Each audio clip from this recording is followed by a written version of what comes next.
Hello, everyone. Welcome to another episode of Pie Before Dinner. You are listening to Dr. Lou, your friendly neighborhood mathematics guru.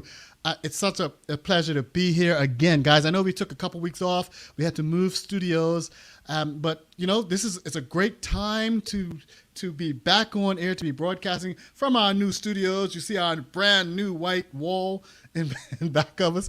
But no, it's a pleasure to be back with you. I have with me in the studio today Dr. Toya Jones Frank, a good friend and colleague of mine, an inspiring person. I just asked Toya the question behind the scenes. Toya, how did we meet? Welcome to the show, Toya. Welcome to the show, by the way. Thank you. Yeah. Toya, answer that question for the audience. How did we meet? I told you I don't remember. I don't either. Yeah. Or maybe a conference, maybe mutual colleagues. I don't know. We've just known each other for a long time. But I have a memory. So okay. Yeah, I just heard about you, Toya. I heard about you because as I came to DC and I started working with urban teachers and a phenomenal organization, and we were thinking about. We always think about recruitment, right? We're always thinking about recruitment and the growing of black mathematics teachers, growing of black teachers in the space.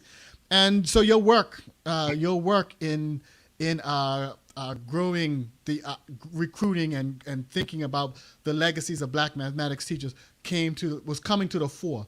And so I heard of you there. But I met you. I was out at I think we met in person at the African American Museum. Was it a special? It was a special about a black jockeys. Yeah, it was like Derby night. Yeah. I met you and I met your husband as well. Your husband was there as well. Yeah, and so we had a good time, and so that was pretty cool.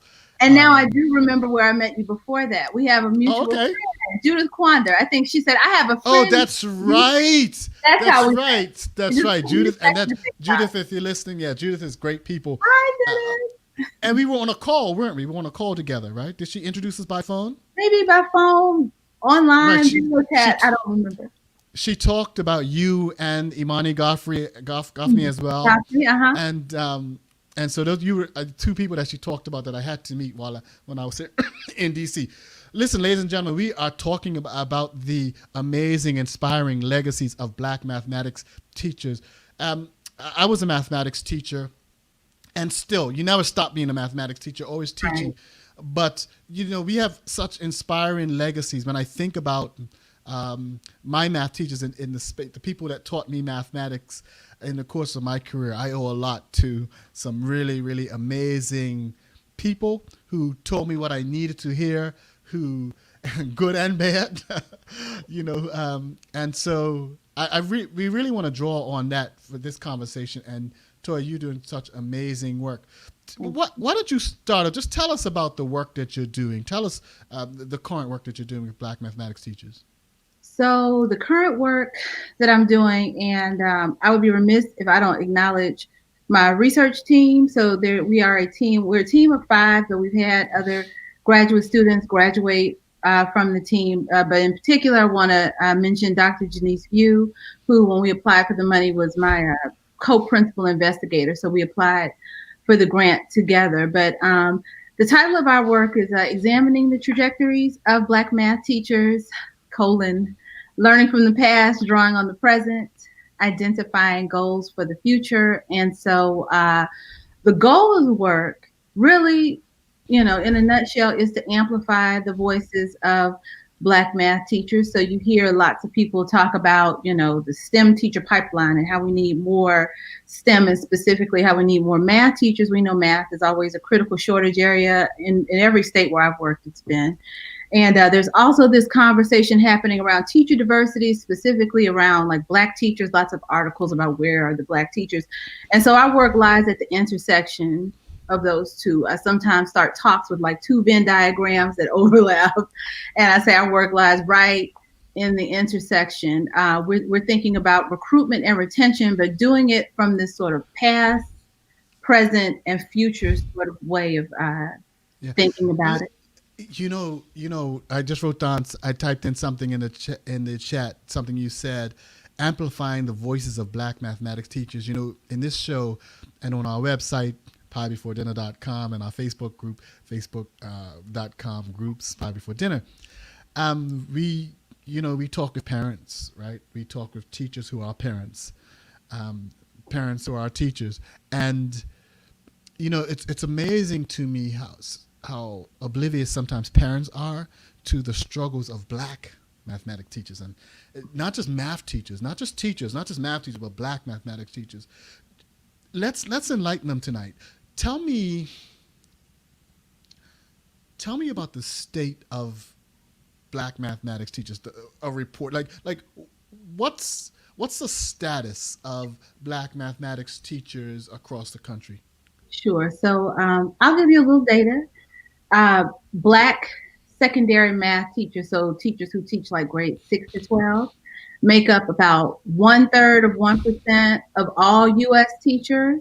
They're about 6 to 7% of secondary math teachers. So of all 612 math teachers, about 6 to 7% of them are Black.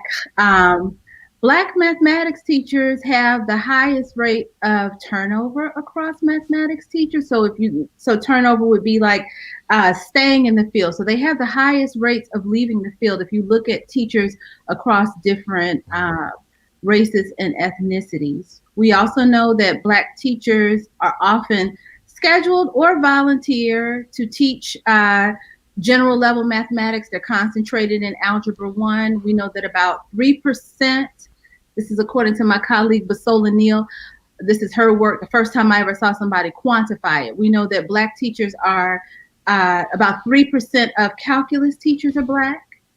And we know that less than 1% of AP statistics teachers are Black. We know that Black men are concentrated in high schools and Black women are concentrated in middle schools. Yeah, we're talking the numbers you're talking about, 1 in 30, 1 in 100. And so some of us, I want my audience to grasp that, because if your child right now is in a classroom where they're being taught, even at the elementary level or middle or high school level, if they're being taught and their teacher's Black, and they're being taught mathematics, that's a serious space, right? You're being taught by someone who has been forged in the fire, someone who has gone through some hurdles, some challenges, some of which you'll never know, to get to this space. That's amazing to me. In fact, I'm just going to post this question. Black teachers, if you're listening in this space, and I know you are, either by way of live or by replay, I'm asking you this question: What keeps you in the field? You're here. You're every day. You're part of this group. You post. You listen. You respond. What keeps you going day after day? I'd like to know that. If you want to post, please just post in the comments. You are listening to Pie Before Dinner, talking mathematics with Dr. Lou, broadcasting to both YouTube and Facebook. You can register, sign up at piebeforedinner.com/live. Listen, Toya, tell me about you. So you were a math teacher, and so it starts with your own career. I want to start to build up to you. You've given us a state of affairs. You've recognized a state of affairs that there's some stuff going on out there, and we need to get to really amplify this voice. But let's go back, right? Sure. Tell me about you as a mathematics teacher. What moment stands out for you? What moment stands out for me? I think the moment I decided to teach math is a moment that stands out. When I think, and then the decision to teach where I wanted to teach and who I decided to teach. So I was prepared. I did my background in mathematics at Florida A&M University in Tallahassee, Florida, historically Black college. HBCU. That's right. Yeah. That's right. Hello to all the Rattlers. I just see one second here. Yeah, so I did. I decided I went to college thinking I wanted to go into early childhood. I thought I wanted to be a kindergarten teacher, and Dr. William Harvey at Florida A&M changed the scope of what I wanted to do. He would come to class every day for calculus class, and he would say, "Okay, mathematicians, let's get started."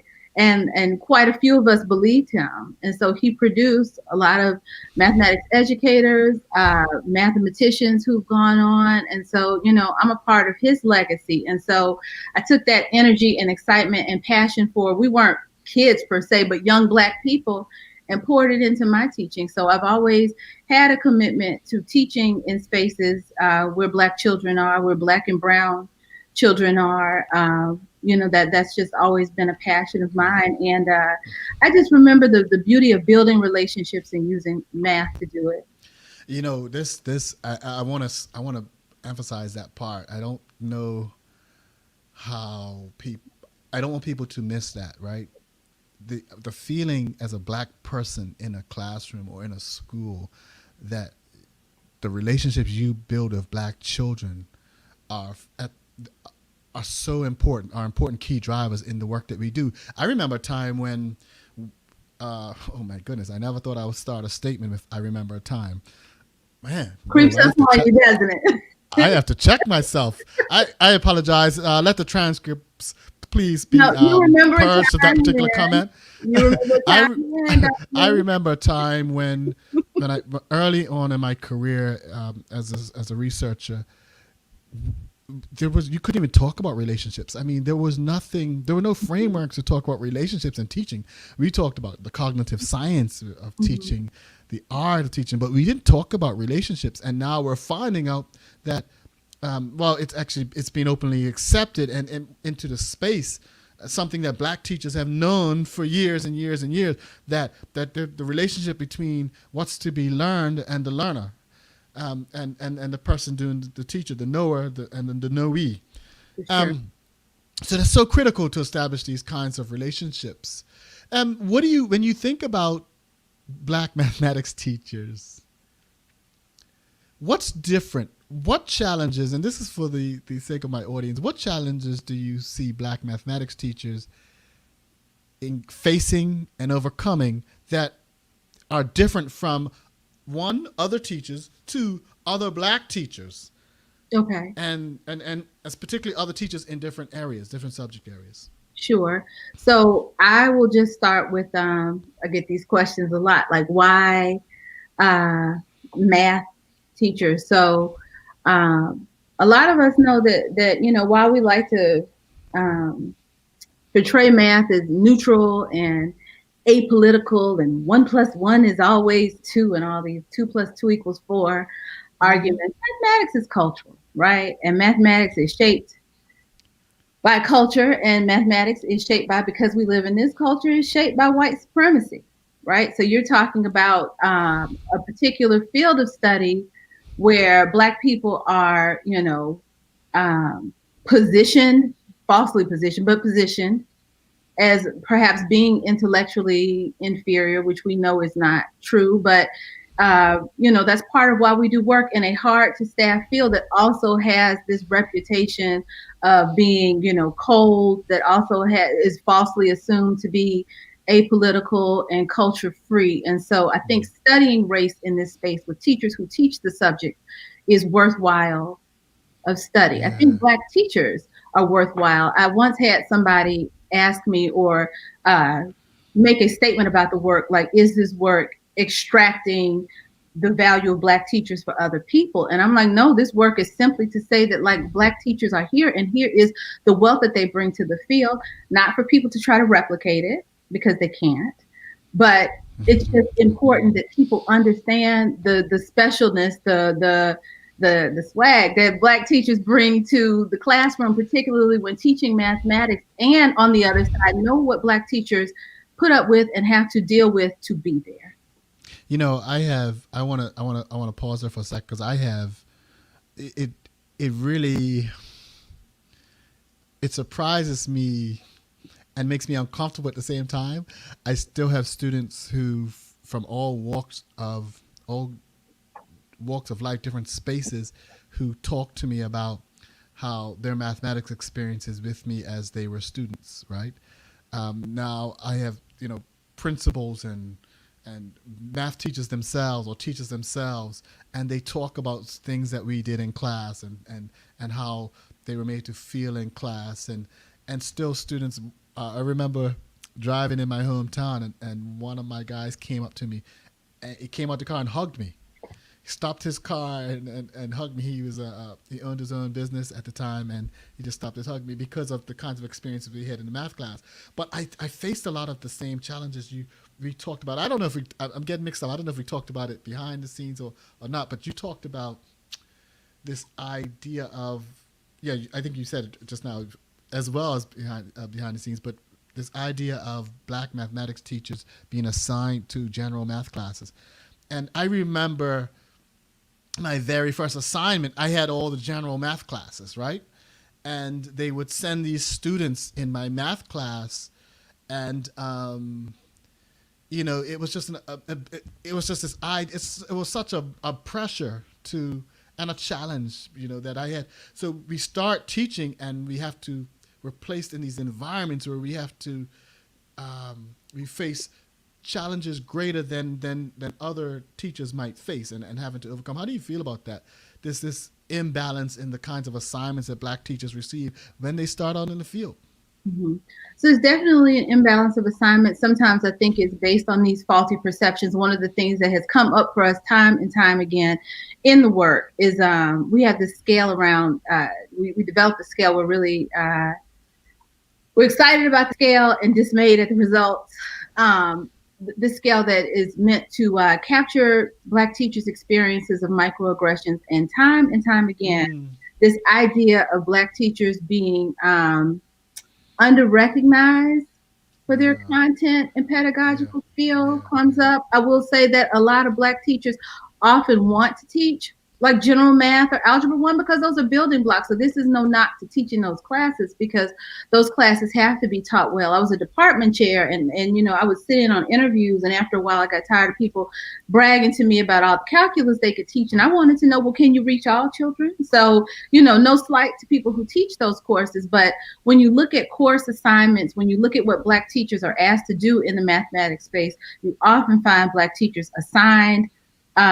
They've expressed their displeasure with always being assigned to particular courses, and a lot of times it is tied to issues around discipline. So my research team and I right now are playing with a paper about the discipline of mathematics and the charge for providing discipline to black and brown children. And so we're kind of playing around with these ideas around discipline, and a lot of black teachers have shared in interviews that they think that sometimes because people get so caught up in the relational pieces, which we know are very, very important, but they often use that to negate these other talents that black teachers bring, and it's a both and situation. Yeah, it's a both and. It is a both and. And that just speaks to the complexity of what it means to be the black mathematics teacher. There are a couple points I want to hit on. So these calls for recruiting black teachers and black mathematics teachers, just about every organization is now on this particular movement, in this particular movement space. But I pose to you a question: why? What's the why? What do you imagine for the role of black mathematics teachers? What do we bring into this space that's going to shake up the world? Come on, talk to me. Okay, today. So I think that there are reasons why we as black educators choose to enter this space, and I don't know that the people who often the districts, the leaders who invite black teachers and other teachers of color into this space have the same idea. So I wrote a piece about using critical race theory, using a critical lens, and thinking this larger kind of structural perspective around black teacher recruitment. So I often find that it's really disingenuous. Sometimes for leaders, I've taken phone calls. It feels very box checking. It feels very meet the quota type of thing. And so what happens is that our work has taken a shift from the recruitment side to the retention side, because you get black teachers into classrooms.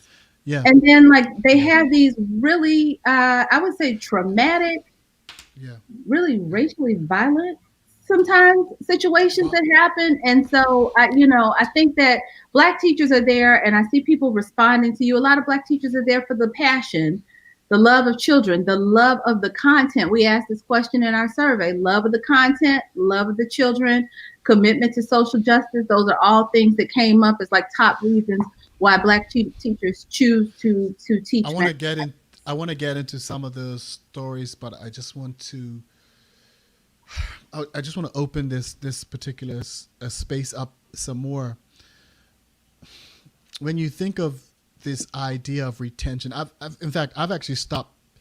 I've actually been introduced to some other words, the thriving and the flourishing, and I'm wondering, what will it take to have environments where Black teachers flourish? Hmm. Where our Hmm. students flourish, not just maintain, not just Hmm. survive. Hmm. It hit me that when we were talking about Black Lives Matter is not a goal. That's not a vision for. It's a baseline, Right. I was like, right? that's the floor. Right. That's That's where we start. Right. bare minimum. Bare minimum. Can I be in my car and not get shot? No, bare Hmm. minimum. Black Lives Matter is but Black lives must flourish, right? And Hmm. and um, Absolutely. and in these spaces as teachers, sometimes we're just maintaining and we're just maintaining. We're not flourishing, right? We're not, Hmm. and that contributes to the inability to retain in this space. I'm actually surprised by the number of, not surprised, but I'm in this Facebook group, black male educators, Hmm. Black Teachers Rock. There's a Hmm. host of Facebook groups. I call them underground spaces, and Yeah. I love them. Yeah. Underground spaces where Black teachers come up for air and safety to talk. But the Absolutely. stresses and the questions people ask about leaving the profession and what to do next, and the stress that they're continually under. So if you're out there teaching, we hear you, and we glorify in your commitment to this profession. Toya, I want to, Dr. Toya Jones Frank, with me here in the studio. I want to talk more about your research. Um, you talked about unpacking the racialized experiences of Black mathematics teachers throughout history, present, and future. Tell me what. Tell me more about what you're learning, Sure. and if there's a story that encapsulates any of the points you want to share, then go ahead as well.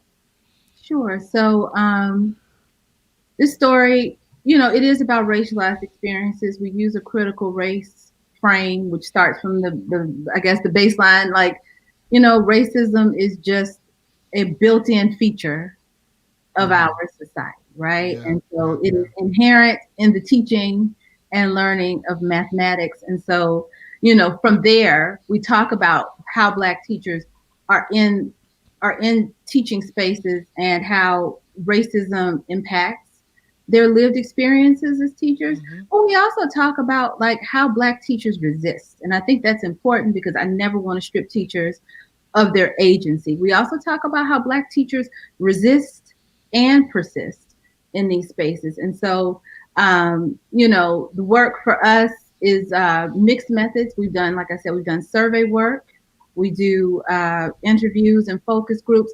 But our work is really built on a lot of the wonderful research that precedes ours on Black teachers. And we are bringing it to the mathematics space Yeah, intentionally yeah. so that we can talk about how it is uh, how these things impact teachers who teach the content. And And you're specifically focusing on the oral histories too, aren't you? so we've What is that? Yeah, tell my audience about that as sure. well. So we've interviewed to date 13 retired Black mathematics teachers. So they we call her our crown jewel of our project. Started teaching in 1951. Dr. Gwendolyn Means. I think she just had like her 90th birthday, and she Wow. retired as like the director. They didn't call it STEM then, but she was like the director of math and science for the District of Columbia. So we have a group of teachers who taught in DC. We have a group of teachers who also taught in Atlanta. We purposely selected those locations, and right. So we learned a lot about their experiences. So we have wonderful stories of like there's a group of Black teachers who taught at Anacostia, and they talked about how in some ways they integrated NCTM conferences back in the 70s. They talked about how they Mm, would get on the train mm, and they would go to the conferences and they would be some of a handful of Black teachers at the conferences, and how they would go and they would learn things and they would try things out and they would share things and then they would bring those things back to Anacostia and work with their children. We have wonderful stories from our teachers in Prince George's County. These wonderful stories around, teaching students, rigorous mathematics, building relationships, all of these things, while surviving things like, being consistently challenged, being Black and being woman, and teaching mathematics in, 1968, right? Or earning a mathematics degree in the early 60s. And they talk about, persistence and resistance to those things. And what we find to be really interesting is that when they start to talk about like their experiences, like these negative experiences around race, we can often take their transcripts and sit them side by side with some of our currently practicing teachers. And there's lots of similarities. So we talk about the intractability of racism across time. And so just going back to your idea of flourishing, a space where teachers flourish is a space where people have really taken racism to task and thought about, not just in this sort of, we've read all the book sorts of ways, but thought about, like, for teachers, how do I as a colleague show up? Like for me, it's about your professionalism. How do I show up and, I guess the buzzword at the moment is be anti-racist, right? In the spaces with my Black colleagues. What does it look like as an administrator to center the needs of Black teachers? How does that show up in the way I evaluate teachers? How does it show up in like how who I hire and where I place them? What does it mean when I build initiatives as a policymaker to bring teachers of color or Black teachers specifically into the space? What kinds of structures am I putting in place to ensure that my teachers feel supported? Those are our takeaways from what we're learning. That last part in particular just strikes me. I meet with a group of Black men across the country, Black male mathematics educators across the country every month.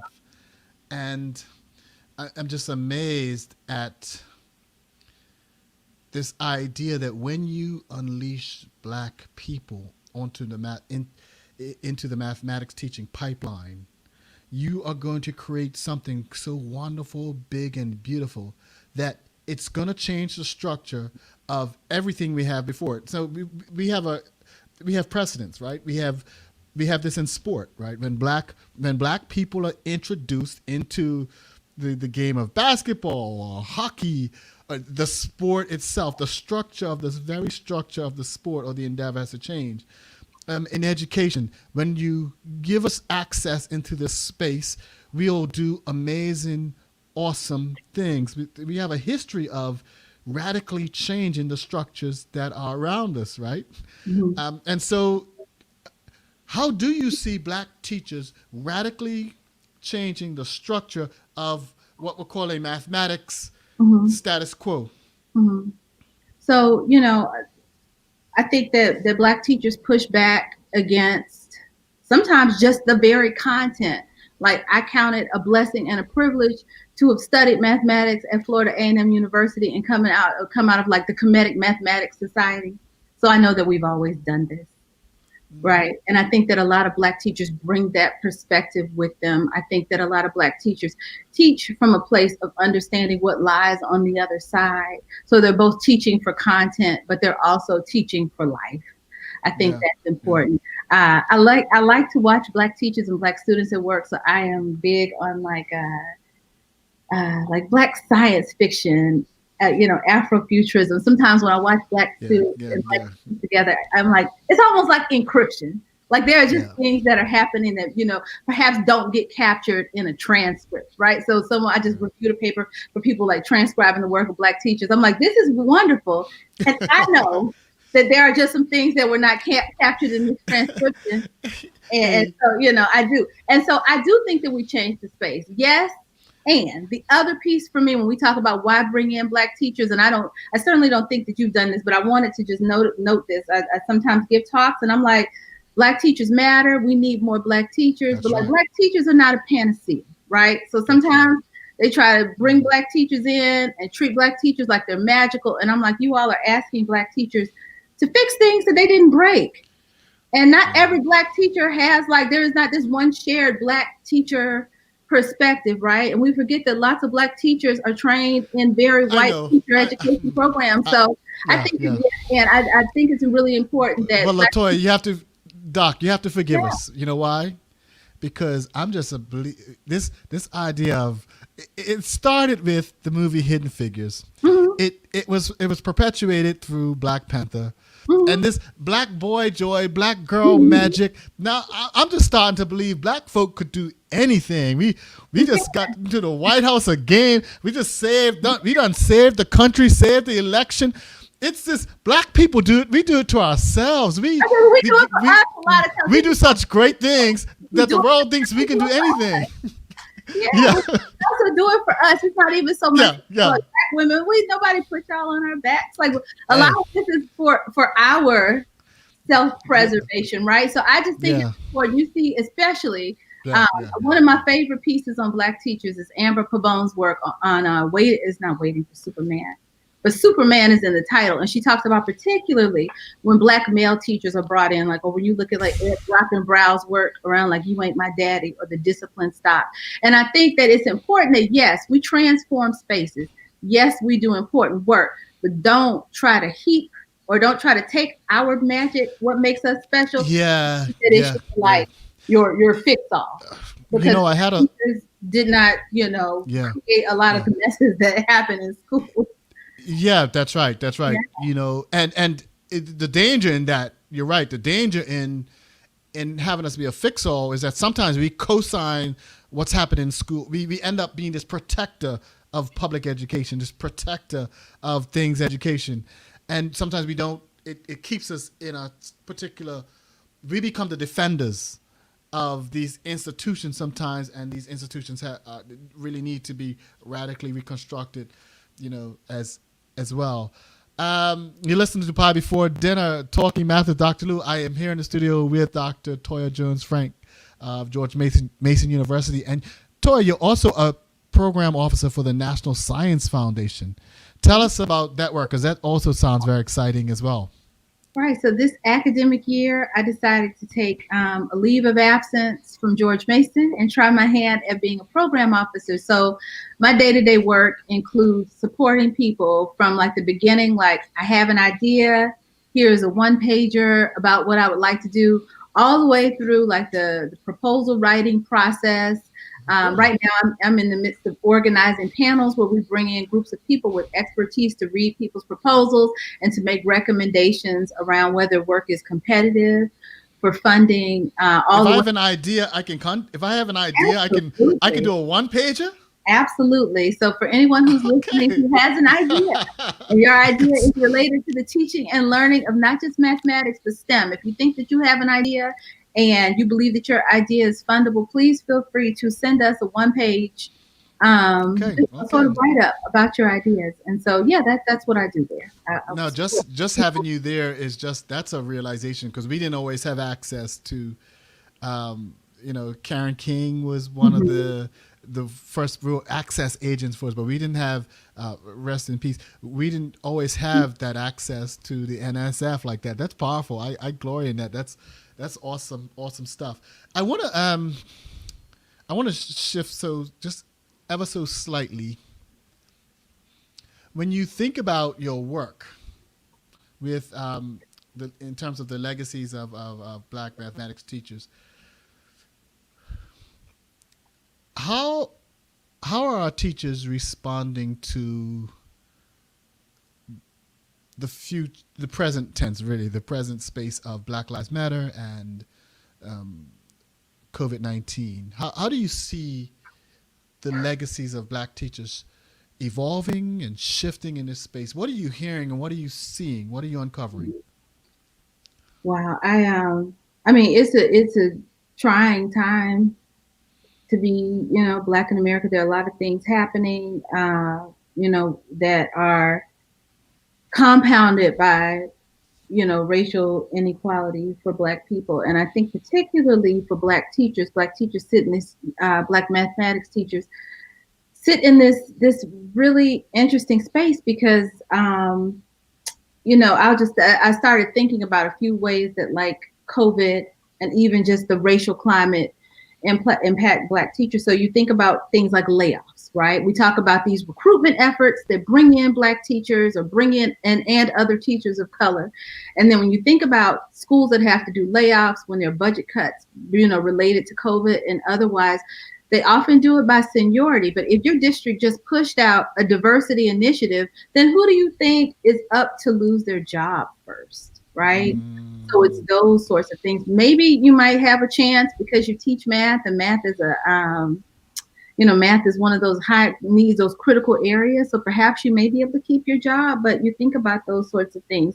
I think about just the number of teacher friends that I have who get up every day and literally, risk their lives to enter classrooms. If we think about Black health disparities, if you think about teachers getting up who perhaps maybe have pre-existing conditions who are going into schools and teaching children, or you think about like how teachers have had to sort of rearrange and rethink their pedagogies almost on the fly without perhaps giving the proper, time or given adequate resources to make the changes that are necessary. And let's say you're teaching virtually. There's also like earlier on, like people were jumping into Zoom calls, right? And hurling racial epithets. So there's just all of these ways that being Black and teaching and COVID sort of come together. But, nonetheless, we persist. And in the midst of this pandemic, while our communities are not receiving the adequate health care that they need proportionately to the rest of the population. I mean, they're in the midst of that, carrying the weight of the pandemic, the weight of the Trump administration, for example, just these added weights, right? And still having to shift very quickly into these spaces. Yeah, that's a lot. Do you, and as I pivot, I have another question, but I want to pivot slightly. If I'm a teacher in this space, Black teacher, Black mathematics teacher, Black parent who has to teach, do you know of any resources? Where do you go for support? Where do we find support and help, and how do we center self-care as we're doing this work? I think that some of the online spaces that you've mentioned have been great. I will say that in doing this work, sometimes I will meet Black teachers, particularly out west, who go, there are other Black math teachers. Like there's a community of Black math teachers. And so I think that, Party for dinner. yeah.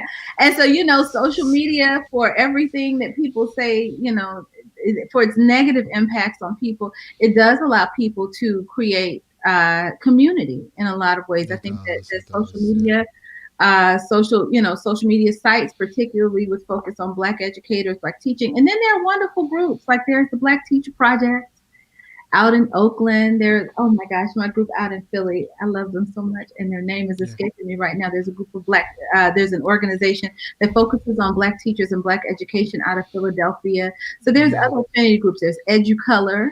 So these are places where you can go to be renewed. Follow these groups. Now, where's EduColor? EduColor is a coalition of teachers of color founded by Jose Vilson, noted mathematics educator, Afro-Latino teacher, who does amazing work and does a lot of work for advocacy for Black teachers and other teachers of color. They have a strong presence on Twitter, especially. Yes. But these are spaces to go and draw strength. Yeah, and I wanted to bring that out as well. I find the Twitter space is phenomenal. You will not. I've received so much of my professional development support through Twitter. Mm-hmm. You will not remember this. You will remember, but you will not know this part. You sent me a note. The Bill and Melinda Gates Foundation was putting out for grants, right? They were putting out grants for tender. And I think it was you who sent me a note urging me to apply for that. And that was I found that to be a big encouragement around that time. And so just the being encouraged and being pushed in the Twitter space is so very, very powerful. I had a question for you. So in this time of COVID, in this time of virtual challenge, in this time of upheaval in schooling, and it looks like we're pulling back, we're going back to virtual and back and forth. And parents at home having to teach and their different models. How do you account for the different models, the different ways of teaching and learning that black parents can tap into. You and I had a conversation about Montessori, Mhm. and I just have such favorable ideas about Montessori. Do you think that COVID has eased what eased the barriers that people have towards trying these different kinds of approaches with black families, with black students? Maybe, but I think it's coupled with, I will say this as a working mother, it's coupled with me also meeting the demands of my career. And so trying to strike a balance and we consider ourselves to be Montessorians. We appreciate the model a lot. Our little girl has always gone, when she was old enough, she started going to Montessori schools, and now she goes to a public Montessori down the street. We also know that a lot of Montessorian principles just can't be enacted in the ways that we like online. So we find ourselves supplementing. But I think this is a great time. Well, when you say supplementing, what do you mean? So we do a lot of hands-on things at home. So when this all happened suddenly in March, and the curriculum wasn't laid out the way it is now, she now has more of like a regular school day. I just drew on the things that I know. My background is in secondary mathematics, but I have amazing colleagues who do elementary math. Sometimes we would float around resources. Sometimes I would just put some beans on the table. We learned to count by twos and fives.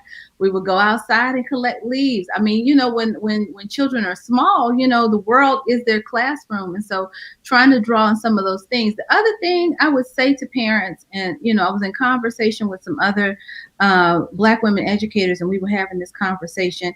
For as much as people talk about learning loss, and we know that, like, according to school math, according to school, academic subjects, there's probably loss, particularly if it's measured by standardized assessment.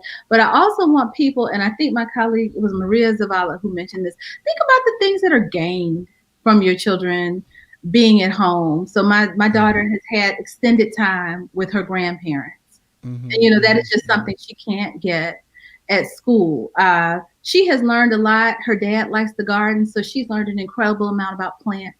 We do a lot of math because we bake together a lot. So there's also a lot to just be gained. And I think in this time with so much upheaval, safety, security, community, all of those things. And so if those things can be had at home, those are important things to gain. And they're things that I think schools should probably also just invest more in, just making sure that needs to be met in those ways.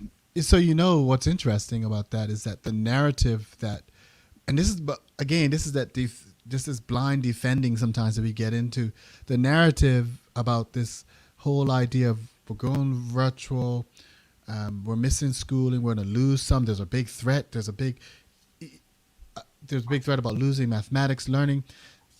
A lot of parents I've been talking to have seen relief from being away from the classroom environment, and that's a narrative. There's something to be said to that. Right, where school's doing right by your children in the first place. Perhaps if you had a student who spent a lot of time in, like, a timeout, or was getting suspended quite a bit, has there been some relief in that way? So yes, there's a lot happening. There's a lot of loss. There's a lot of trauma. But if we're going to think about school in the midst of all that, we could go on and lament about these academic losses.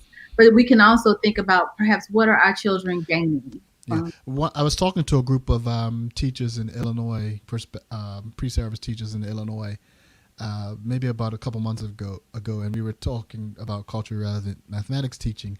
And one of the questions that we asked them was, over this experience of quarantine and lockdown, tell me one thing you've learned about your family, right? One powerful thing you've learned about your family. And so that was a great icebreaker in terms of people talking about their families. And one person's comment stood out. They said, I learned that my family is a lot way cooler than I thought they were. Another person said, my family's just a lot stronger than I thought they were. And so just having this basis of even though we're home, relying and thinking about the strengths that can support good teaching that come from the home. And so even in that conversation, it's this idea that what's in your home can be such a powerful ally to aid teaching, not necessarily the opposite way around, right? Mm-hmm. Yeah, absolutely. I don't ever think things are just one thing or the other. We Yeah, know that yeah. there are some things academically not happening by having children in school. We know that there are particular metrics that schools like students to meet. But we Hmm. also know that like educating a whole child is also more than like learning standards. Yeah. So I So think yeah, so let's switch to this for a second here. Parents are listening. How do you encourage parents like yourself to advocate for high quality mathematics teaching in these times? What stands out for you? Lessons learned, or just some things that like this is what I want all parents to advocate for mhm. with regards to mathematics. um I would just encourage all parents when possible, because, like I said, many of us are juggling work and other Hmm. responsibilities while our children are in school. But I will say that one thing I really appreciate is being able to listen in on the conversations that are happening. And I would ask parents to think like, is a conversation happening, or is the teacher, just kind of tossing their knowledge at the students? How are they creating community? How are they trying to build like participation in Hmm. the Zoom space? So I would encourage parents to listen in and hear how instruction is happening, or how are the teachers using the tools, or even just using kids' gestures, kids' body language, who gets to speak. Like, listen to how your child participates online, and that's something that we can't always go peek into our kids' classrooms, but this Yeah. gives us sometimes the opportunity to be able to do that. Yeah, no, that's a great idea. Listen, parents listening to how your child is participating online. And I know some parents are in the other rooms listening anyway, but but paying real close attention to that. Who's asking questions? Who's doing the talking? And even the quality of what's being worked on. These are Mhm, different times mhm, that we find ourselves in.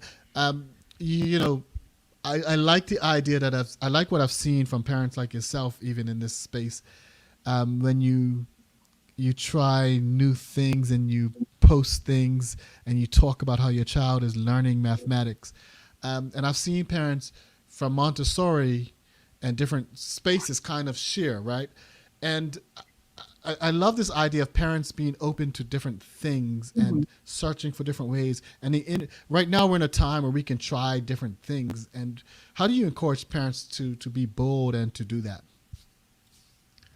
So you can always, reach out to teachers and ask teachers for additional things. But for me, I look at spaces like Montessori for social justice. That's one of those places that I Mm. really like. I Hmm. love someone on, again, social media. I love Woke Kindergarten. She does a beautiful job of weaving like literacy and social justice Mm. and those sorts of things. Yeah. Sometimes I'll just Google like hands on, whatever I want to know, or I'll ask other friends. I also am fortunate that I have friends who are amazing homeschoolers.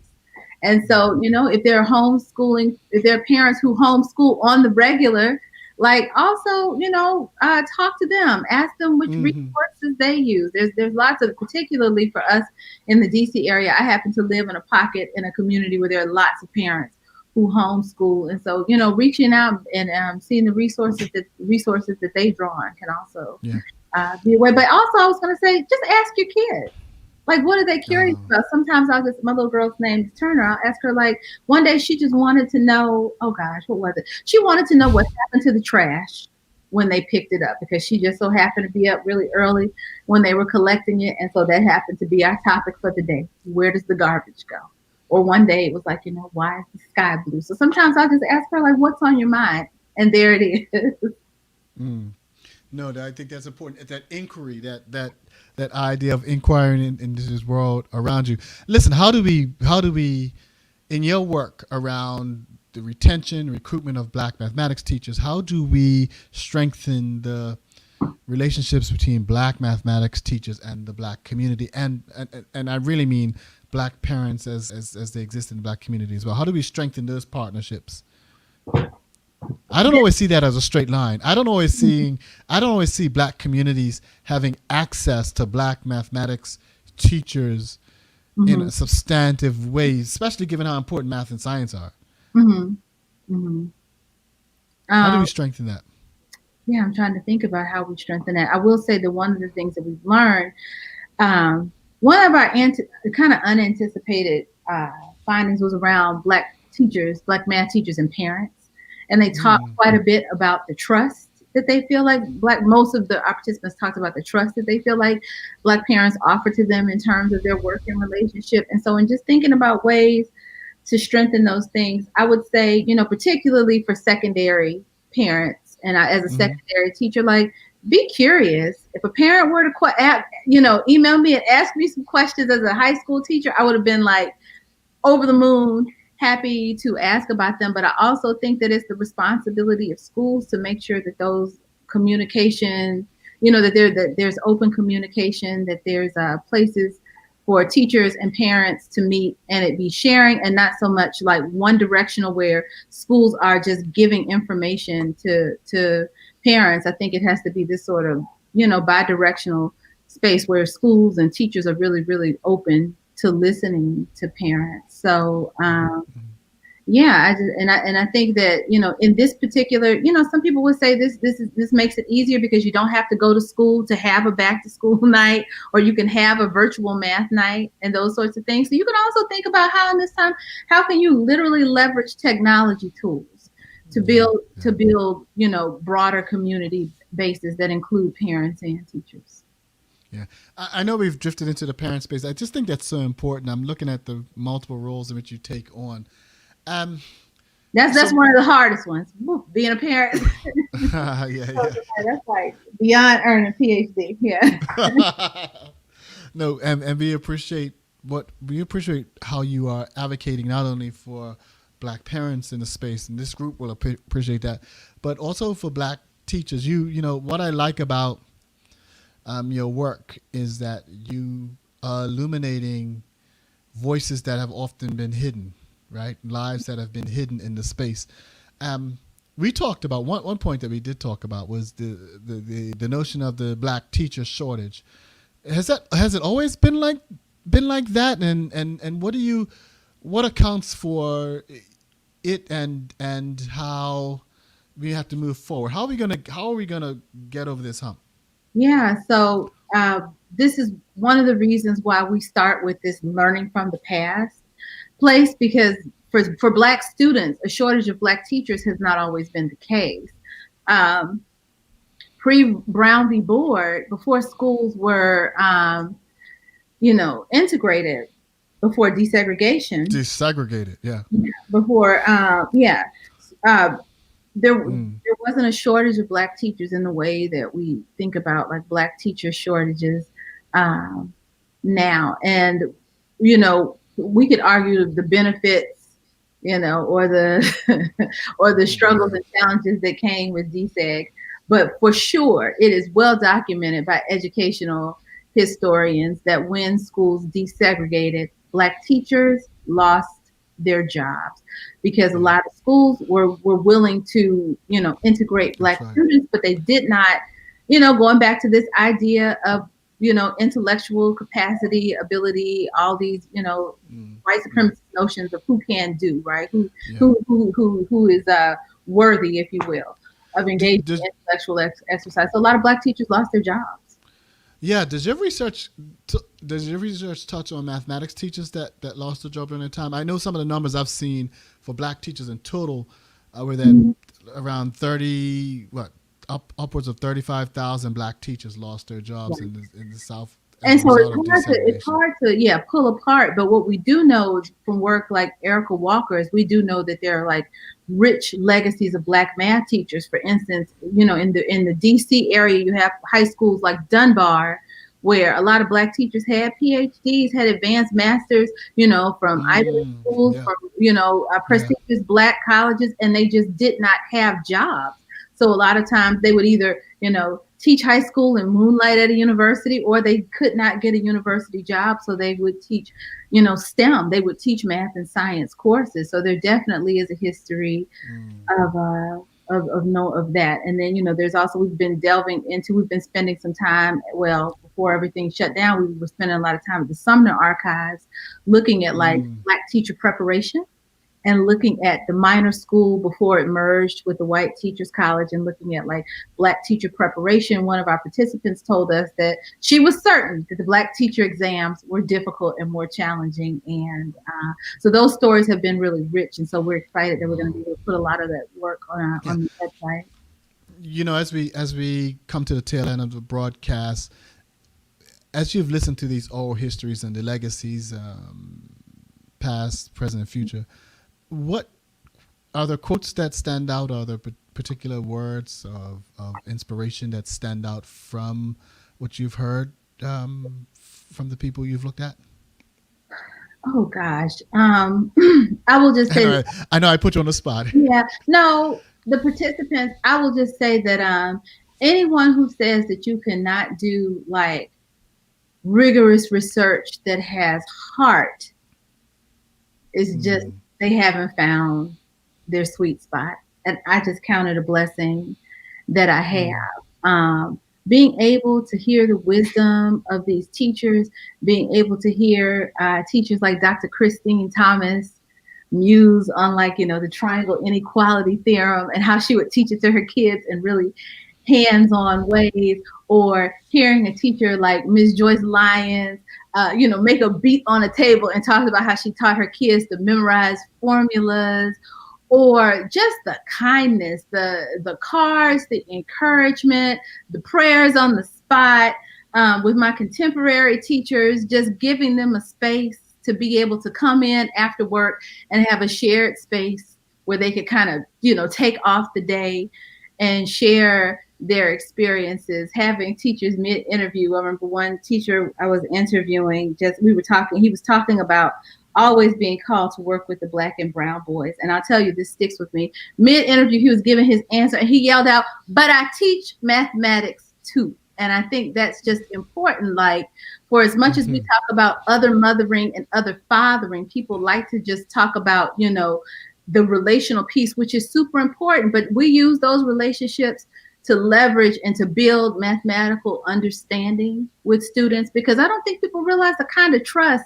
Kids come to us really worked up a lot of times about mathematics. And so to be able to trust and to be vulnerable with your teacher, I don't think we value the work in that. And we just know tons and tons of literature has shown us that Black teachers are very powerful at that work, and they use it to build mathematical understanding and socio-political change, like practice and those sorts of things. One of the things I can see coming out of this is that for teacher prep programs, sometimes when I look at how Black prospective future Black teachers are recruited, sometimes they're recruited into programs that I believe are structured and programmed for white people.